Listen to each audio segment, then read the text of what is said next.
Olá, seja muito bem-vindo ou bem-vinda ao podcast do Violino Didático.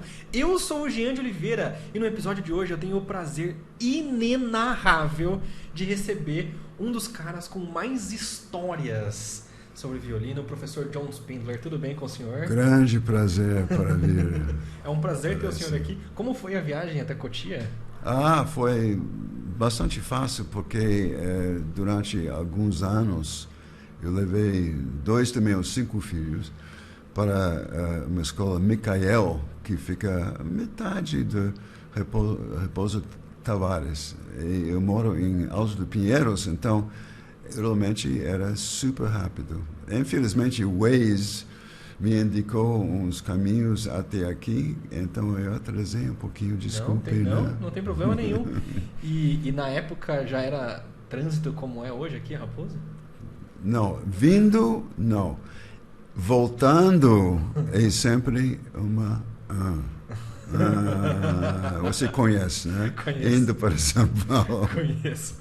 E para quem, por um acaso, não conhece o senhor ainda, quais são as suas atividades musicais hoje em dia? Hoje em dia eu toco no Teatro Municipal, Orquestra OSM, do Teatro Municipal, faz muitos anos. Até 10 anos atrás eu tocava no Jazz Sinfônica também. Antigamente eu fazia parte do Quarteto de Cordas da cidade de São Paulo, mas isso faz muitos anos atrás. Que legal. Mas hoje em dia realmente o principal é o Teatro Municipal. Há umas gravações, pequenas coisas. Eu não faço mais casamento. Eu decidi que era alguma coisa um pouco... Mas o senhor chegou a fazer bastante casamento? Já fiz, como todos os violinistas, you know. Mas tem gente que faz e esconde que não faz, né? Pois é. Não, esconde exatamente fazendo, né? Quando tem tempo para fazer, eu fazia bastante, assim.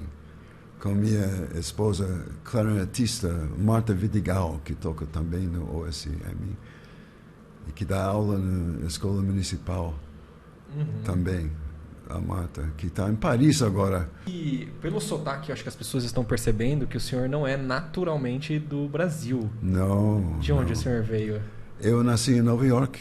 Eu sou I'm from New York, as they say, New York. É o sotaque de Nova York. Mas eu morei muito tempo em Paris, uns 12 anos total em Paris também. Então, às vezes, quando eu tenho que falar alguma coisa, primeiro vem em inglês, depois francês e eu não chego no português. Então, desculpe qualquer deslize que eu posso ter. Não, agora, que isso. Né? E o senhor começou então a aprender violino lá em Nova York? Lá em Nova York, justamente. Era graças a meu grande amigo da infância, que era vizinho, Roy Lewis, que tocava violino, graças ao irmão mais velho, Eric Lewis. Eric Lewis virou o primeiro violino do grande quarteto Manhattan Quartet. E Roy começou e me incentivou para aprender. Roy atualmente é a espala dos orquestras de Broadway. Que legal. Virou assim. Então eu comecei com 8 anos de idade, com Eric Lewis me ensinando. Aos 11 anos... Aprendendo com o irmão do amigo do senhor? Sim, justamente. Okay. Justamente. Vizinho, realmente perto. E estudando junto com meu grande amigo Roy Lewis. E aí... ficou assim. Aos 11 anos, eu entrei no Manhattan School of Music com um grande professor, já velho, Alfred Trommel, era o nome dele. E ele era, nos anos 30, quando Leopold Auer chegou em Nova York, fugindo do nazismo, ele foi meu professor e ele era assistente do Leopold Auer quando Auer chegou em Nova York. Então eu posso dizer que todo o início dos meus estudos no Manhattan School of Music era baseado diretamente sobre Leopold Auer. Era Leopold Auer que passou pelo meu professor tudo que eu aprendi.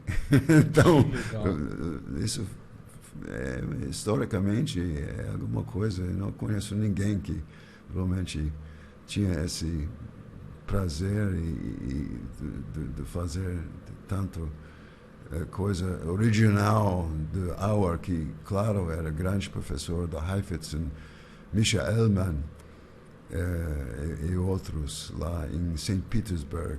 A quantidade de concertos e peças escritas para ele, né?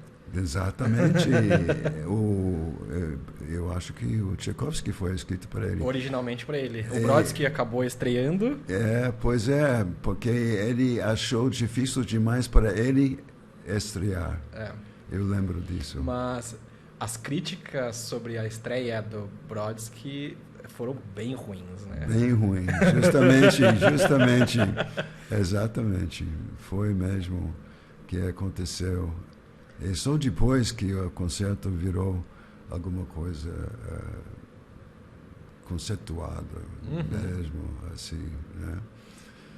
Então, eu comecei aos 11 anos e há 16 anos eu entrei com concurso em Juilliard School of Music em Nova York. E estudei com o Dorothy DeLay, basicamente. Que maravilhoso. E estudei até 19 anos. Então, em Manhattan, o senhor ficou dos 11 aos 16. Aos 16, ok, desculpa. Justamente. E aí entrou na Juilliard já pro college. Sim, justamente. O college, mas eu nunca acabei.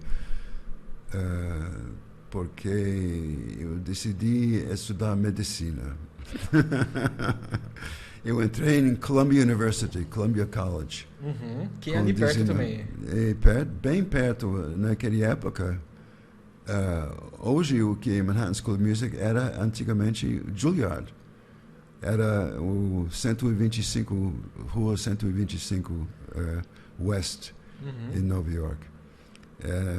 Eu entrei em 116 do Columbia University. Eu continuei com aulas no Juilliard, mas nunca acabei. Eu estava estudando também medicina, que também nunca acabei. Então, eu não sou medicina. O senhor estava fazendo os dois ao mesmo tempo? Sim, mas nunca deu para eu completar. Eu completei Columbia University, mas decidi, engraçado, eu queria ser psiquiatra, aliás, eu estava interessado no cérebro e pensamento e tudo mais. E acabei não continuando, porque manhã acordei e estudando na Colômbia, acordei e me dei conta que não tinha interesse nenhum em ajudar outra pessoa. Eu decidi naquele dia, aquele manhã, que não valia a pena ser médico se eu não tinha essa vontade de ajudar outra pessoa. Nesse sentido, então, pelo menos. Eu parei e eu acabei em Colômbia. A única coisa que eu podia fazer para acabar era virar psicólogo. Então, eu tenho um diploma em psicologia, que eu nunca pratiquei na vida. Mas o senhor acaba praticando para dar aulas de violino, né?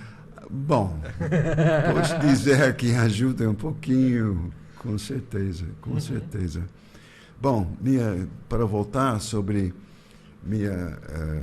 início do violino, eu lembro a primeira vez que eu assisti, o primeiro violinista conhecido que eu assisti foi em Carnegie Hall, Jascha Heifetz, tocando sonatas. Primeira vez que o senhor foi a qualquer concerto na vida. Justamente. E o senhor já sabia quem era Jascha Heifetz? Eu sabia porque o primeiro LP que eu tinha em casa, todo o resto era big band, coisa assim. Mas tinha um disco que apareceu e era Jascha Heifetz tocando Tchaikovsky, justamente, com Fritz Reiner, em 1956. Eu fiquei alucinado. E meu pai, que era alemão, nasceu na Alemanha, trouxe uns violinos que era lá no attic, em cima do casa. Então tinha um violino lá, então eu comecei, justamente. Mas alguém da família já tocava violino? Não. Meu pai tocava. Ele, quando tinha uma festa em casa, ele sentava no piano uma vez por ano e tocava Chopin, mazurcas, quando ele tinha bebido bastante. Assim. E minha mãe tocava um pouco do piano, mas ela era atriz do Broadway, minha mãe. Então o senhor já, de profissão, o pai do senhor fazia o quê? Meu pai não podia virar ator. Ele queria virar ator quando ele chegou nos Estados Unidos, só que ele nunca perdeu o sotaque alemão. Então não podia realmente virar ator. Então ele entrou no hat business do chapéu. É por isso que eu tenho em casa 28 chapéus. Eu trouxe hoje um.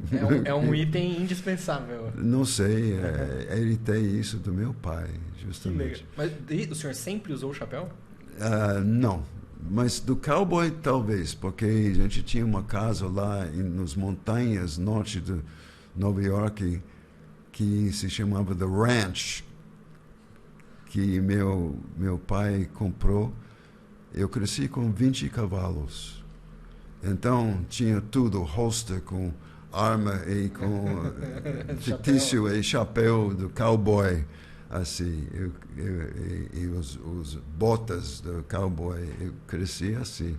Que gostoso. Cresci, uma casa legal, 250 hectares lá era. Que eu cresci lá, foi interessante. Não, ele ganhava bastante bem vendendo chapéus lá em Nova York, lá fábrica de chapéus. E a mãe do senhor cantando na Broadway? Bom, ela cantava, ela dançava bastante, mas ela era atriz mesmo de coisas no Broadway, assim, quando eu cresci, assim. Mas, falando dela, esse primeiro concerto que eu assisti, acho que eu tinha uns 10 anos, talvez, em Carnegie Hall, de Jascha Heifetz, ele tocava sonatas com piano. César Franck, eu lembro Strauss, eu não gostei mais, mas, de repente, eu estava com minha irmã ao meu lado, e do outro lado era minha mãe. E, de repente, durante esse concerto, o que eu ouço? Um ronco do lado da minha mãe. Ela começou a dormir e roncar. Eu fiquei com tanta vergonha. Falei para minha mãe, para ela com isso, não pode ser. Não pode ser. Os outros violinistas que naquela época que eu assisti, eram todos daquele velha turma. Não. Eu vou mandar uma mensagem para nossa produção aqui para trazer uma aguinha pra gente, que eu esqueci de antes de começar o episódio. Guilherme. Sim. Eu estou falando ainda? Pode continuar falando. Eu só tô mandando mensagem aqui para ele trazer uma água pra gente. Pode ser. Eu estou um pouco seco, sim. Aí, falar bastante e não estou acostumado tanto. Às vezes em inglês, mas em português eu tenho que achar as palavras. Mas esses violinistas, Mischa Elman, eu lembro assistir ele tocar com piano o Sinfonia Espanhol do Lalo. Já imaginou em Carnegie Hall? E era difícil ver ele porque a luz refletia sobre a cabelo, ele não tinha mais cabelo, era a cabeça completamente sem cabelo, e era brilhante, assim, ele tocando e Stern, claro, Stern tocando, quase sempre em Carnegie Hall, assim. Menuhin, assim, Stern.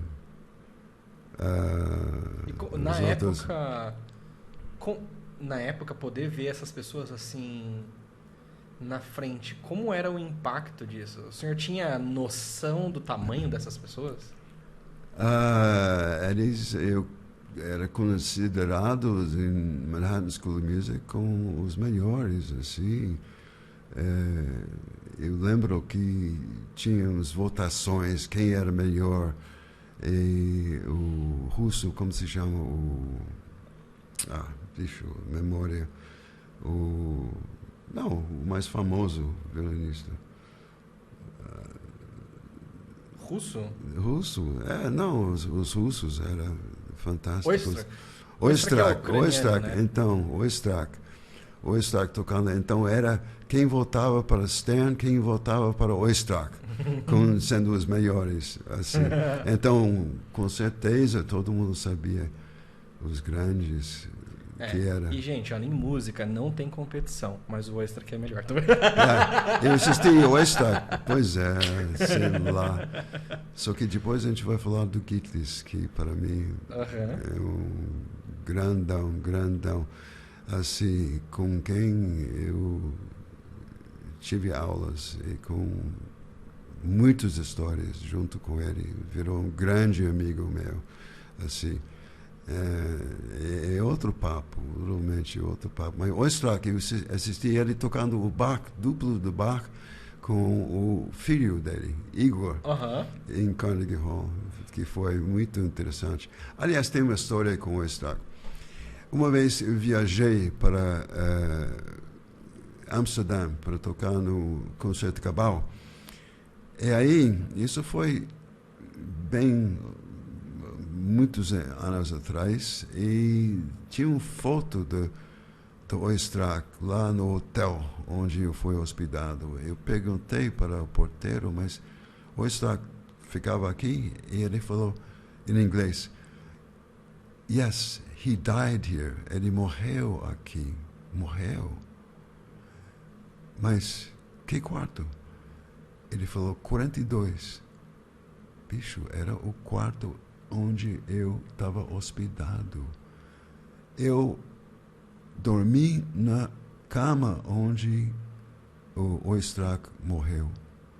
Que história! Várias histórias assim que eu tenho assim. Mas o Oistrakh eu sempre gostei. Para mim, eu voltei sempre em Oistrakh entre as pessoas.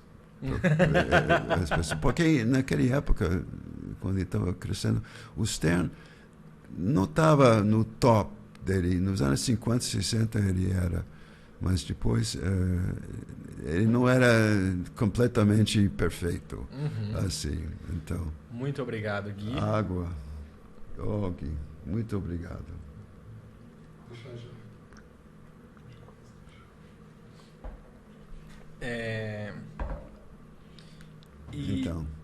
Então o senhor já sabia a profundidade. É que essas pessoas eram meio que popstars também, né? Era total popstars para os violinistas daquela época. Era eles mesmo que era, né? E em algum momento o senhor foi para Paris. O que aconteceu para que o senhor fosse para Paris? De fato, eu fui para Paris para estudar Direito Internacional. E eu comecei para pagar as aulas e tudo mais. Minha mãe pagava uma parte, mas o resto para pagar o hotel. Naquela época, o hotelzinho no Rive Gauche custava $3 por noite. Já imaginou hoje em dia quanto que é? Às vezes que eu vou lá passear um tempo, e como aumentou terrivelmente assim. Eu comecei tocando no metrô do Paris, com o meu chapéu no chão. Para ganhar um pouco e pagar As aulas de direito. Não, as aulas, isso foi outra coisa. Então, a história do Gittes foi assim. Quando eu tinha algum dinheiro que minha mãe me deu, a primeira vez eu fui no record shop em Nova York, eu achei para um soldo, era um disco que não conhecia a pessoa, era do Ivry Gittes tocando Stravinsky e Alban Berg concertos. Eu falei, bom, é mais barato, era $5. Barato. Eu comprei, fui para casa, ouvi e fiquei impressionadíssimo, alucinado. Bom, isso foi quando eu estava bem jovem. O que rolou depois é em Nova York, eu tinha a chance de encontrar uma mulher que era, aliás, psiquiatra. Não, eu não estava com ela, mas o filho dela tocava violoncelo, então eu conheci ela com ele. E a gente ficou falando dos violinistas, ela falou que ela tinha um relacionamento com Gittes. Eu entendi isso. Quando Gittes foi para tocar com o New York Philharmonic, e eu estava indo para Paris, né, naquele momento, eu perguntei para ela se ela tinha um contato dele, e ela achou o número de telefone dele. Então, quando eu cheguei em Paris, eu dei um telefonema para ele. E lá, o telefonema meu francês, naquela época, era realmente ruim. E aí, mas ele falava inglês bem. Ele morava em Londres, depois de morar em Paris e tal. Aliás, falava monstro de línguas. E a gente começou falando inglês, e ele falou, escuta, ok, I can give you a lesson. Eu posso dar uma aula para você. Eu gostaria de se encontrar. Então, eu falei, mas onde você mora? Tal, em inglês. Ele falou, bom, você vai a Gare do West, lá em Paris, você pega um trem. Então, você pega o trem, você vai até Andrassy, que fica não muito longe de Paris, e lá você desce para o rio Seine, que fica lá. Então você desce lá e você vai ver uma ilha na sua frente. É uma casa amarela. Lá você grita meu nome. Ivry. Bom, eu não entendi nada disso, mas o domingo seguinte eu fui, peguei o trem, desci. Tinha uns pescadores lá e tudo mais. Eu comecei a gritar, Ivry. Os pescadores me olhando assim, o que está fazendo? Nada. Eu gritei durante, sei lá, 10 minutos, talvez. De repente, apareceu alguém no balcão, vestido acabou de acordar, alguma coisa. Era longe, assim. Ele falou, j'arrive, quer dizer, estou arrivando. E, de repente, eu vejo alguém descer, sair da porta e entrar num barco. Um barquinho do remo. E a pessoa começou a remer até o outro lado onde eu estava. E quando ele chegou perto, eu reconheci, era Ivry Gittes. Ele chegou e falou, enter, nice to meet you. Me deu a mão assim. Eu entrei no barco, ele me remou até a ilha, assim, remando, assim. Aí foi o início do nosso grande amizade. O fato é que eu ficava o dia inteiro lá. Encontrei os filhos e a esposa dele, porque não tinha como sair. tinha outra saída, mas era longe e tinha um carro lá, mas era difícil para chegar de trem, etc. Então eu ficava durante esses meses, cada vez que eu fui, eu fiquei o dia inteiro com Ivry, assim. Às vezes ele me deixava brincar com os Stradivarius dele, assim. E tem outras histórias com ele, aliás. Como eram as aulas com ele? Ele mostrava. É aqui. Ele escutava e falou: escuta, seu braço esquerdo, você tem que colocar um pouco mais perto aqui quando você faz. Tá interessante. Ele escutava às vezes, ficou deitado escutando o Oistrakh. Engraçado, ninguém imaginava que ele estava interessado em Oistrakh. Então, as aulas, a gente fez bastante Bach. Eu fiz Saint-Saëns com ele, Mendelssohn com ele. Ele mostrando, era chocante como alguém pode tocar assim, justamente, totalmente. Só que em todos os dias que eu passei lá almoçando com ele, jantar também, nunca ouvi ele estudar. Nunca ele pegou o violino para estudar. É engraçado, não sei, ele tinha um dom tão terrível que parece que não precisa mais estudar. Eu perguntei para ele uma vez, mas você não estuda? Ele falou: nunca estudei muito na vida, né? Nunca achei interessante assim. Isso, o Ivry, ele chegou a ser uma criança prodígio ou foi depois? Foi criança prodígio lá em Haifa, lá em Israel. E lá foi Huberman, que viajou para Israel uma vez, o grande violinista Huberman. E ele tocou para o Huberman. O Huberman falou: você tem que vir para a Europa, assim. Então ele foi com a mãe, acho que tinha uns 10, 11 anos, para Paris para estudar no Conservatoire de Paris. Estudou lá. Passou em primeiro lugar, só que ele falou ele precisava voltar para mais um ano porque não sabia ler bem partitura. Era tudo de ouvido, basicamente. Mais um ano para poder ler bem as partituras. Mas assim. Isso é muito interessante, porque de vez em quando a gente acaba comentando aqui no programa, no podcast, que em alguns lugares acaba você tendo que aprender a leitura primeiro, sem pegar no violino. No Brasil é muito comum assim. Você vai estudar 1 ano, 2 anos de teoria sem pegar no violino.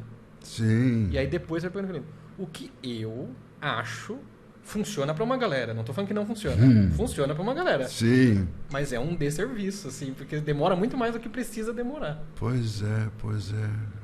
Estou lembrado agora que Itália, na época, eles começaram, antes do violino, era começar com bandolim.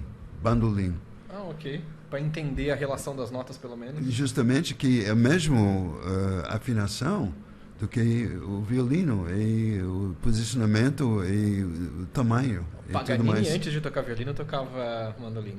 Pois é, e depois violão. Ele tocava muito bem violão. Parece que ele estava com uma namorada e ele deixou o violino atrás durante 1 ano só para tocar violão. E escreveu peças para violão. Tem peças para violino e violão. Violino e violão, justamente, que são excelentes. Ele deixou o violino assim, para só violão. Assim. Que assustador parar para pensar, né? Sim. Mas Gitlis, para voltar um pouquinho, nossa amizade durou muitos anos. E quando eu conheci ele, ele estava tocando com Martha Argerich, justamente. E eu assisti vários concertos dele com ela. E um dos concertos, eu não lembro onde era em Paris, mas Era casa cheia e de repente ele entrou no palco e ela entrou e ele falou: "Oh, John, can you come here? Você pode vir aqui?" Eu fiquei assustado, mas o que ele quer? E aí ele falou em inglês: "Preciso de alguém para ver as páginas para Marta. Não tem ninguém. Você pode virar as páginas?" Levantei, mas assustado ainda. E fui no palco. Eu sentei ao lado da Marta Argerich. E o concerto inteiro eu virei as páginas. O que eu nunca vi na vida, nunca fez na vida, fazer uma coisa assim. E não fiz muito bem. Não. E não lembro do jeito nenhum o que eles tocaram naquele concerto. Mas a leitura do senhor na hora, imagino que melhorou 200%, né? Não, pois é, virando. Ivry também. Eu lembro uma vez que a gente foi ver um ensaio do Bernstein. Estava regendo a Orquestra Nacional. E Ivry era grande amigo do Bernstein, né? Já tocou com ele em Nova York. E ele me convidou para ir junto. Então a gente foi junto. Depois do ensaio, a gente saiu para Champs-Élysées, para um restaurante. A gente comeu bastante coisa. A conversa foi incrível. O Leonard Bernstein eu nunca encontrei na vida, mesmo morando em Nova York. Eu já assisti ele. Aliás, uma vez tocando, regendo o segundo do Mahler, eu lembro, o público estava muito agitado. Ele entrou no palco, agradeceu, mas ainda o barulho do público, ele virou para a orquestra e de repente aquela sinfonia começa tarararam, tarararam, acho que segunda, tarararam, assim. Ele fez assim, com o pé no passeio, assim. No pódio. Pum! Tararam! O público ficou assustado e silencioso. Pararam! Ele fez um barulho danado, assim. Então, voltando para Champs-Élysées, o Bernstein com Ivry, eu tentando entrar de vez em quando com alguma coisa que eu sabia sobre ele e tudo mais, mas era mais Ivry e ele conversando.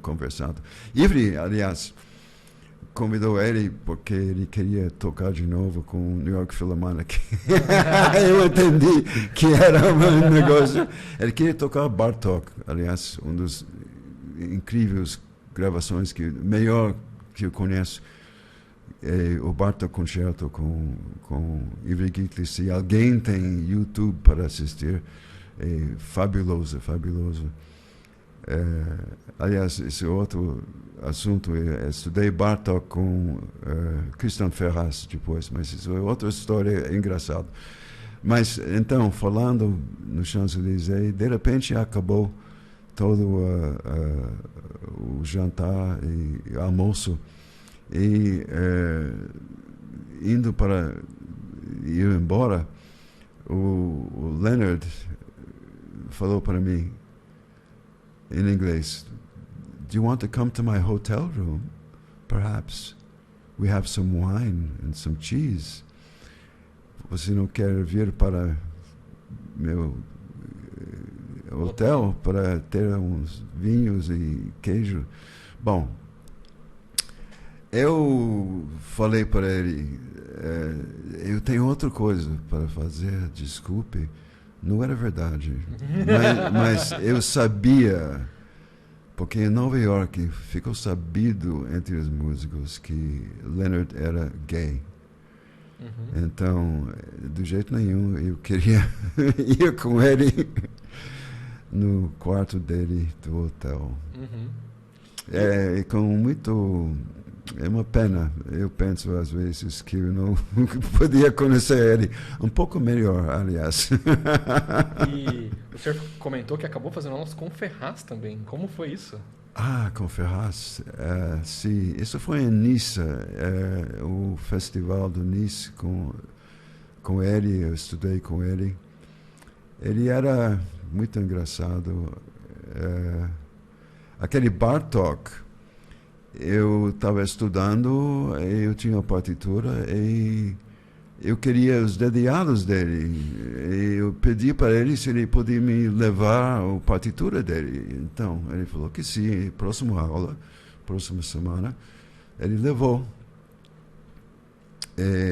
Eu levei para casa e fiquei olhando, e de repente, na metade do Bartók, uma das obras mais difíceis tecnicamente que existe, não tinha mais dedilhado ou arcada, nada.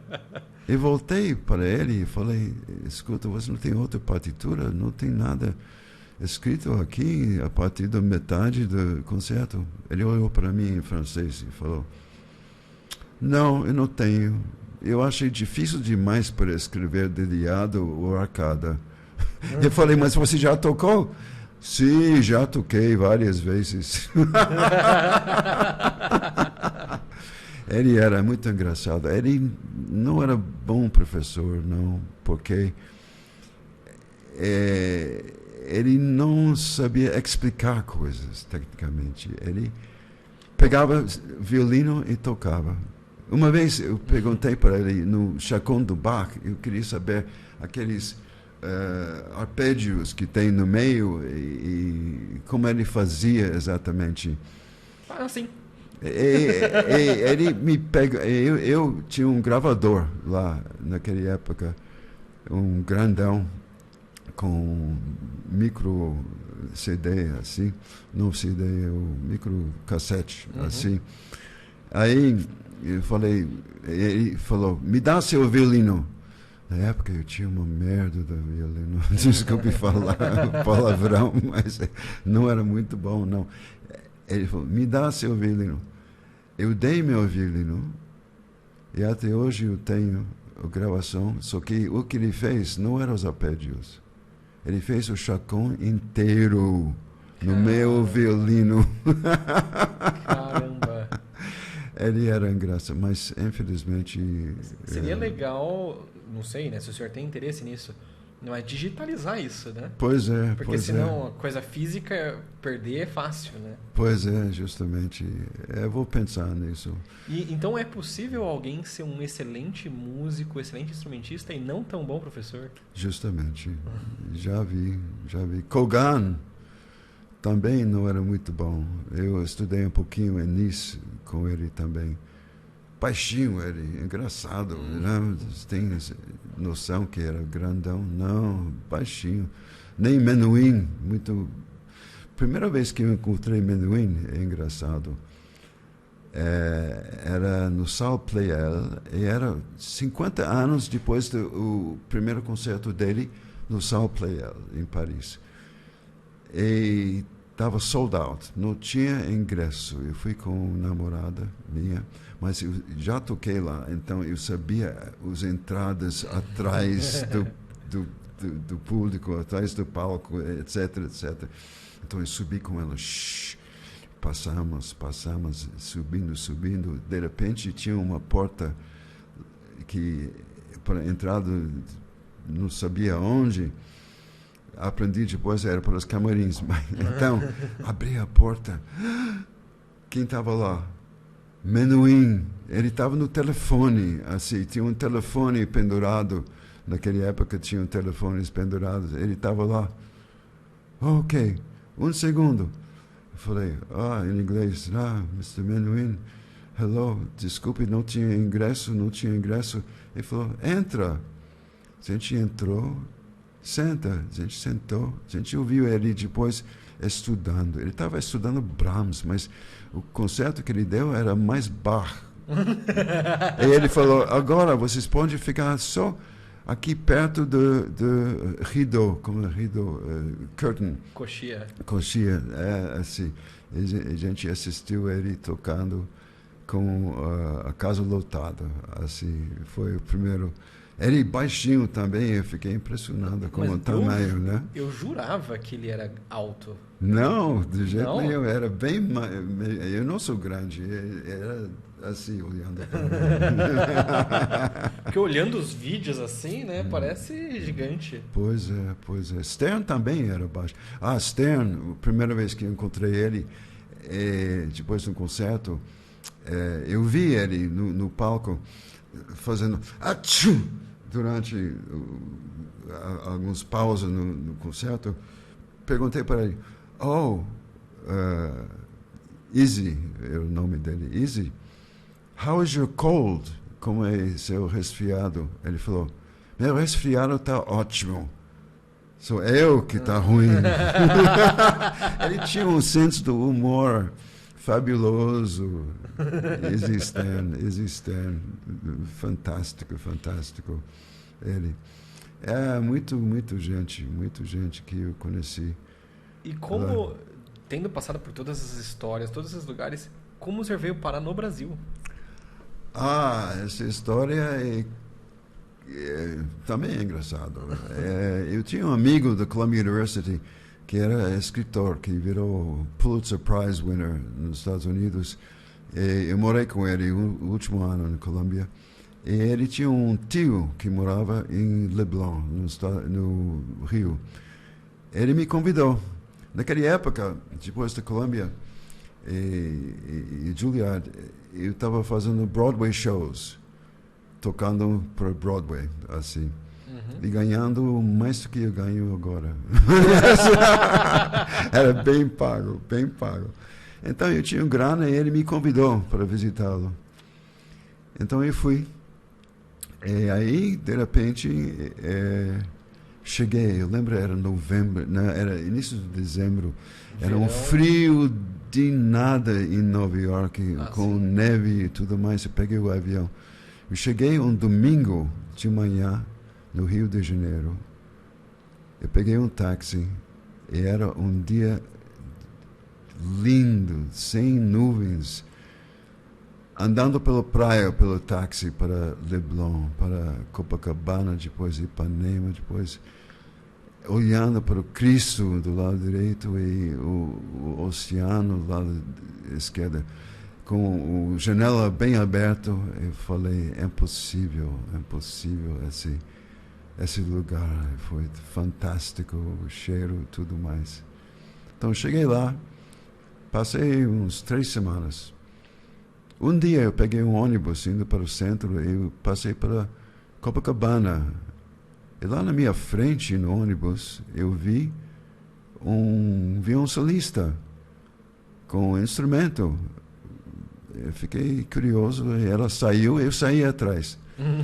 E comecei a falar com o meu português, também merdique, como se fala merdique em francês.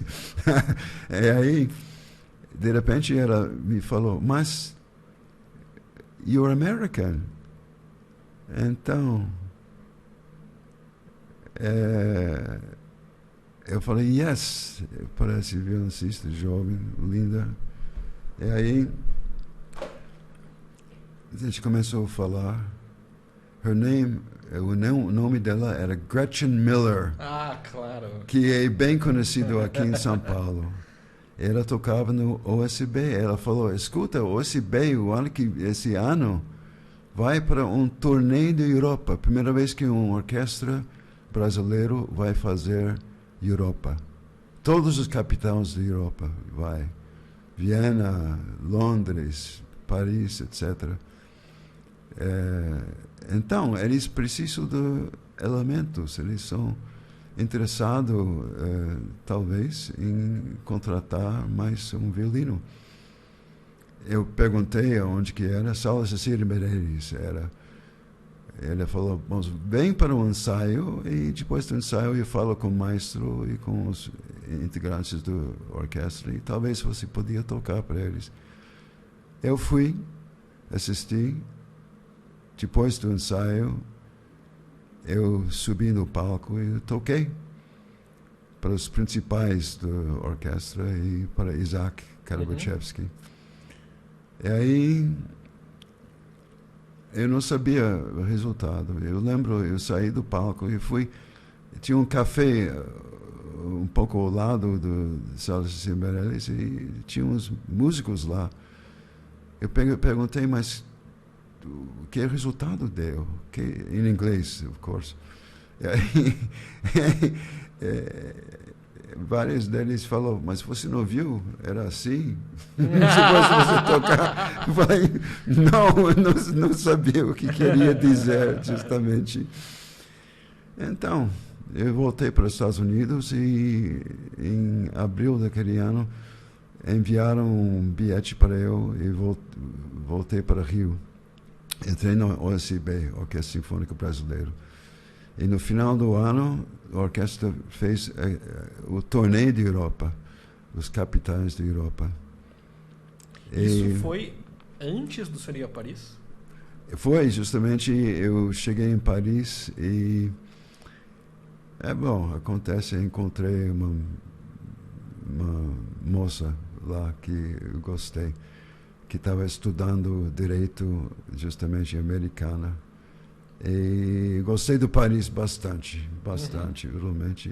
Então, voltei para os Estados Unidos e voltei para Paris. Então, que interessante. O senhor conheceu Paris tocando na USB. Justamente.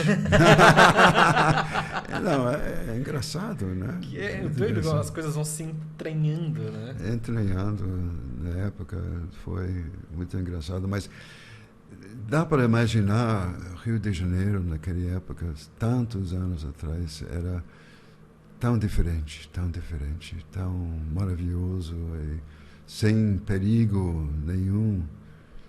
Eu aluguei um apartamento olhando para Pão de Açúcar, lá na frente.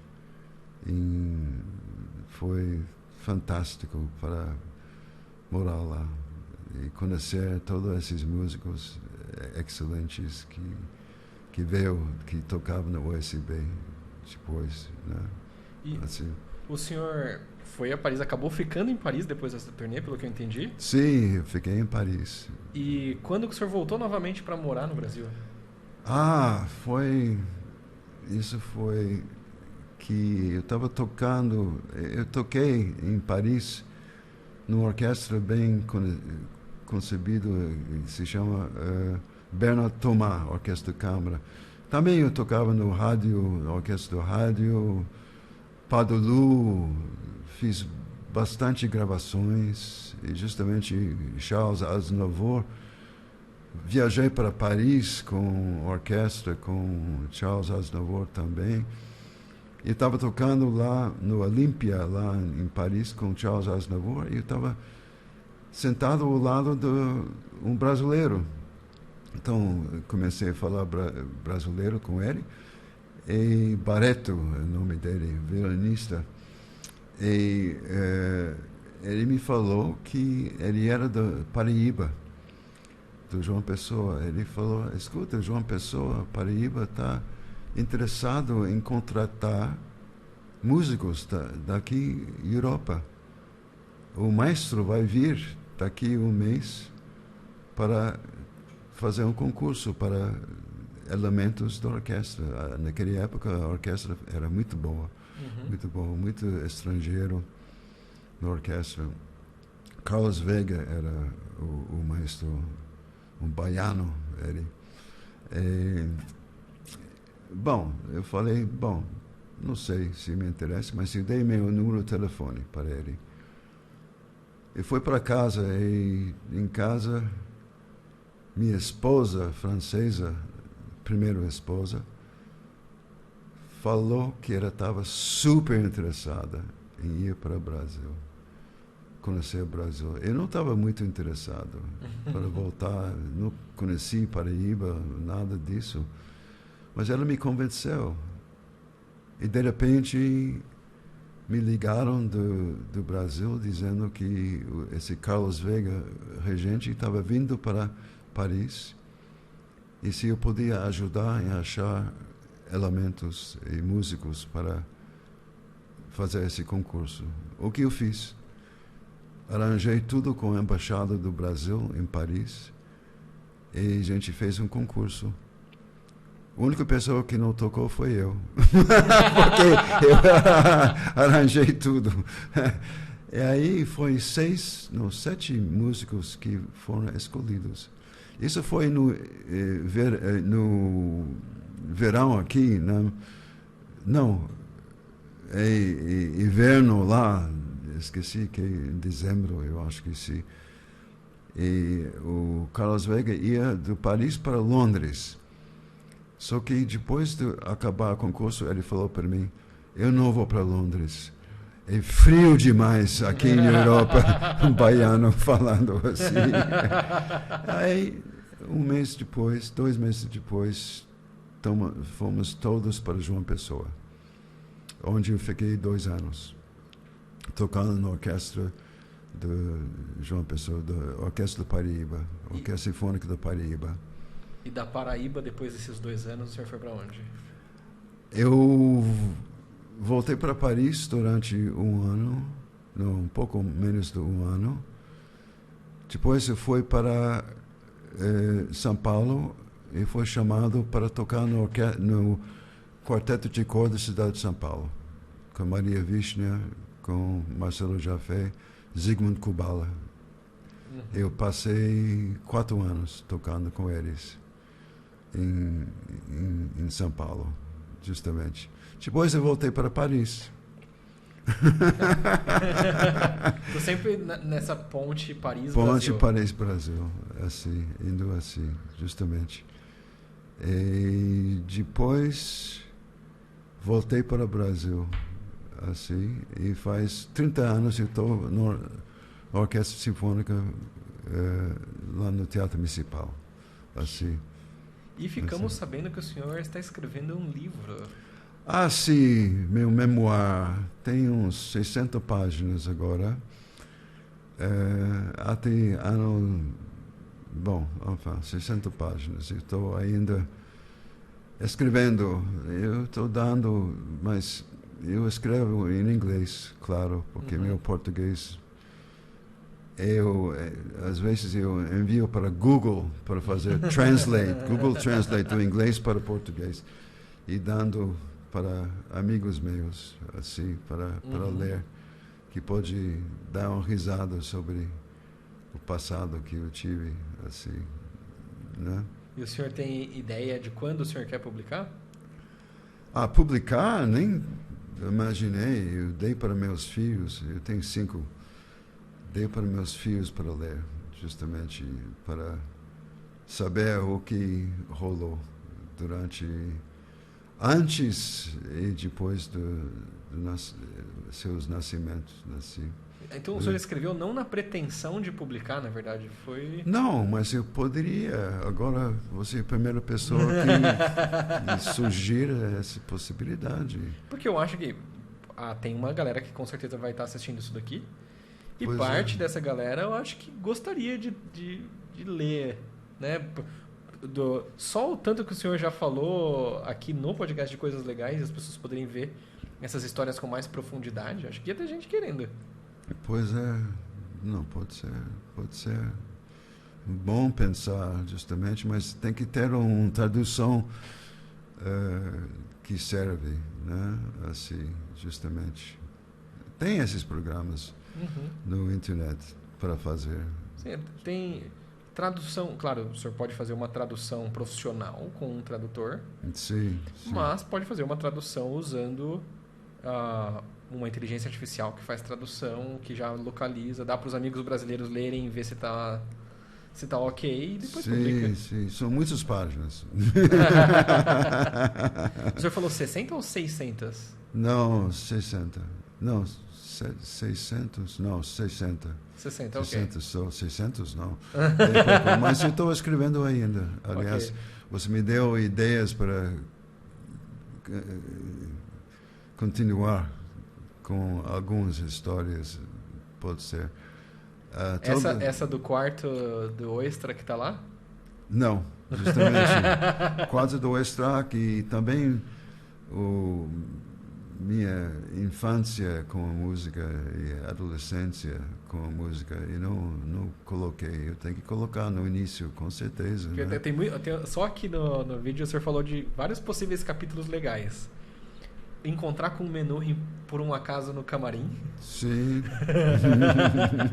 As aulas com o Ferraz. Sim. E a sim. fita que o senhor tem deles. Sim, sim.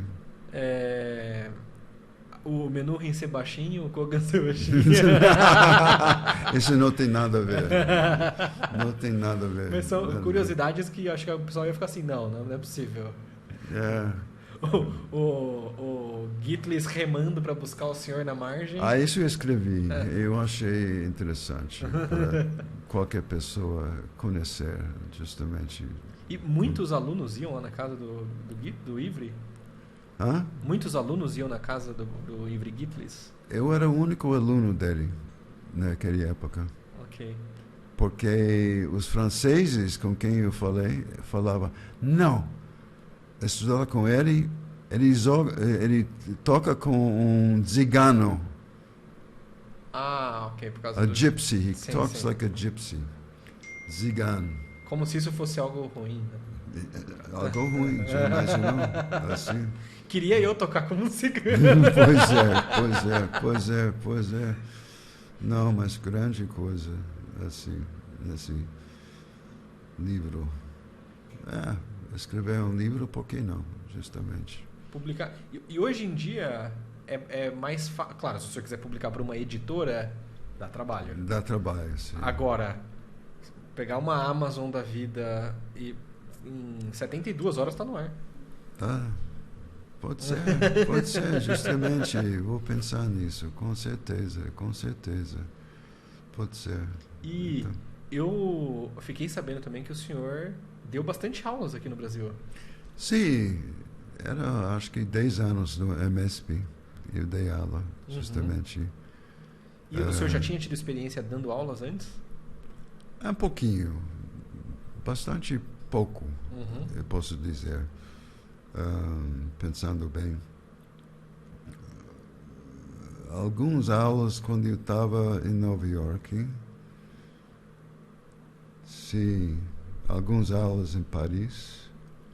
Mas muito pouco. Nenhuma escola. Era violinistas que eram interessados. Aulas particulares. Aulas particulares, justamente. E como foi esse período na MSP? Foi ótimo. Eu gostei bastante. Era poucas aulas, aliás. Tem vários alunos que passaram pelo futuro. Javan. Que legal. Conhece o Javan? Claro. Ele começou comigo, acho que ele tinha uns 10 anos de idade. Acabei dando aulas na minha casa para ele. E agora seu colega? E colega, justamente, toca junto. Outro que não era no MSP, mas começou com uns 8 anos de idade, passou quase 10 anos comigo, e que o pai eu encontrei na Paraíba, numa estação do ônibus, indo para Recife. Depois ele veio para São Paulo e me encontrou depois do concerto e falou, eu tenho um filho que toca violino. Eu gostaria se você podia ver ele e talvez dar aula. Então, eu comecei a dar aula para ele. Jessé é o nome dele. E Jessé, depois dessas aulas que eu dei grátis, porque a família era bem pobre, aliás. Eu dei aula grátis durante uns 8, 10 anos. Mas o senhor falou que não gostava de ajudar as pessoas? Não tinha interesse Não, em bom, sim. Eu dava aula grátis, sim, mas esse GC acabou uns 3 anos, 4 anos atrás, ganhar o prelúdio. Que legal, bravíssimo. Bravíssimo, GC tocando Segundenweisen do Sarasate. E arrasou. E agora ele espalha no República Tcheca. Estudou em Budapeste. Ganhou essa possibilidade para ganhar o prelúdio. no TV Cultura. E foi lá e agora é Spala, Que de legal. uma orquestra. Jesse Reis, o nome completo dele, Jesse Reis. Então, sim, eu dou aula grátis. E o senhor também está nas redes sociais? A galera consegue te achar? Eu acho que Facebook, Uhum. pode ser John Spindler, meu nome completo. Uhum. Eu acho que você me acha assim. Então, Né? para quem tem interesse em conhecer mais sobre o professor, deem uma olhada em John Spindler. De repente, vocês podem mandar mensagem lá perguntando sobre o livro. Sim. Pode ser. E quando... Eu imagino que antes do convite o senhor não conhecia o projeto do violino didático. Não conheci, justamente. Uma pergunta. Quando o senhor recebeu o convite, o que o senhor achou que era? Eu não sabia justamente o que era. Às vezes a gente recebe mensagens que não sabe exatamente o que era. E aí, de repente, eu olhei no internet, eu achei o podcasts. Uhum. Eu fiquei impressionadíssimo com todos os violinistas que você já deu a entrevista, né? Amigos meus e outras pessoas que eu gostaria de conhecer. Eu falei, eles querem que eu faça alguma coisa. Eu fiquei Claro. um pouco tímido. Como vamos assim? dizer. Como assim? O senhor é uma lenda viva do violino? Sei lá. Como que é? Não considero assim. Não só uma lenda viva pela história do senhor como violinista, mas também uma testemunha de outras lendas. Sim, justamente. Isso depois eu pensei, coisa do meu memoir, seria interessante falar sobre tudo isso, justamente. Pode ser. Só que meu português é falioso. Como se fala? Existe essa palavra? O português, o senhor é maravilhoso. Maravilhoso. Todo mundo entendeu exatamente tudo o que o senhor falou. Espero que sim. E se o senhor pudesse indicar uma pessoa que o senhor acha que seria legal estar aqui para contar um pouquinho da história, quem o senhor acha que seria legal? Tem tantos que já fizeram. Nunca pensei. Paulo Caligópolis. Ok, Paulo Caligópolis. Maravilhoso. Ele já fez ou não? Ainda não. Pode ser Alexandre Aldana. Aldania também ainda não. Já conversamos com ele, mas questões de agenda ainda não deu certo. Sim, justamente. Pablo do Leão. Também estamos tentando. Maravilhoso. 3 nomes legais. Três nomes, pode ser. O Caligópolis eu acho que vai ser uma conversa legal, porque ele é uma figura, aparentemente. Eu não o conheço, mas ele é uma figura, aparentemente. Tem outro, se chama Fábio Chama, que toca no OSM e estudou bastante música barroco, Okay. que pode ser interessante para conversar. Legal, maravilhoso. Uhum. Professor, quer deixar um recado final para as pessoas, violinistas, músicos que estão curiosos que estão aqui assistindo? Que pensamento eu posso ter?